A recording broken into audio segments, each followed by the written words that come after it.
பிரதமர் மோடி தலைமையில் அமைச்சரவை கூட்டம். பிரதமர் மோடி தலைமையிலான முதலமைச்சரை கூட்டம் இன்று மாலை 5 மணிக்கு நடைபெற உள்ளது. நடந்து முடிந்த மக்களவை தேர்தல் மூலம் 3வது முறையாக பிரதமராக மோடி நேற்று பதவி ஏற்றுக்கொண்டார்.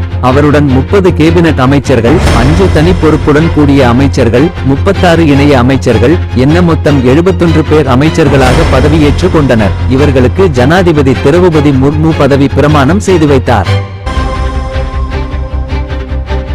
பாஜகவின் வளர்ச்சியும் அதிமுகவின் வீழ்ச்சியும். தமிழ்நாட்டில் பாஜக காலூன்ற முடியாது என திராவிட தலைவர்கள் சொல்லி வந்தாலும் மக்களவை தேர்தலில் அக்கட்சி இரட்டை இலக்கை சதவீதத்தில் வாக்குகள் பெற்றதை புறத்தள்ள முடியாது என்று அரசியல் விமர்சகர்கள் கருதுகின்றனர்.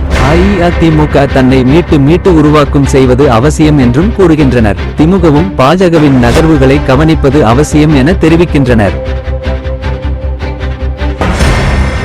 2 கட்டங்களாக பரிசுகளை வழங்குகிறார் விஜய். 10+2 பொதுத் தேர்வில் சாதித்த மாணவர்களுக்கு தொகுதி வாரியாக விஜய் பரிசுகளை வழங்க உள்ளதாக தமிழக வெற்றிக் கழகம் அதிகாரபூர்வமாக அறிவித்துள்ளது. முதற்கட்டமாக சென்னை திருவான்மியூரில் ஜூன் 28இல் நடக்க உள்ளதாகவும் 2ஆம் கட்டமாக ஜூலை 3இல் நடத்த உள்ளதாகவும் கூறப்பட்டுள்ளது. கடந்த ஆண்டு நடந்த விழாவில் மாணவர்கள் அதிக நேரம் காத்திருக்க வேண்டிய சூழ்நிலை இருந்ததால் இம்முறை 2 கட்டங்களாக மாற்றப்பட்டதாக தெரிகிறது. திமுக தேர்தல் ஒருங்கிணைப்பு குழுவிற்கு பரந்த உத்தரவு. மக்களவை தேர்தலில் 40 தொகுதிகளிலும் வென்று இருந்தாலும் கடந்த தேர்தலை விட வாக்கு சதவீதம் குறைந்து இருப்பதால் திமுக தலைமை அச்சத்தில் இருப்பதாக அறிவாலய வட்டாரங்கள் தெரிவிக்கின்றன. இது குறித்து விசாரித்து அறிக்கை அளிக்க தேர்தல் ஒருங்கிணைப்பு குழுவுக்கு உத்தரவிடப்பட்டுள்ளதாக கூறப்படுகிறது. அதன்படி நிர்வாகிகளுடன் இணக்கமாக இல்லாத அமைச்சர்கள், மாவட்ட பொறுப்பாளர்களை மாற்ற தலைமை முடிவெடுத்துள்ளதாம்.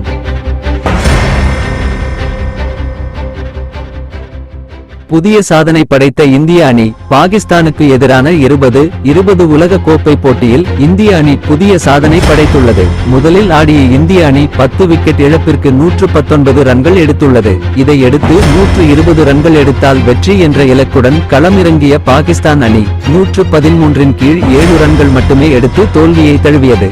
இதனால் 2020 வரலாற்றில் மிக குறைந்த ரன்களை வைத்து இந்திய அணி வெற்றி பெற்றது இதுவே முதல் முறையாகும்.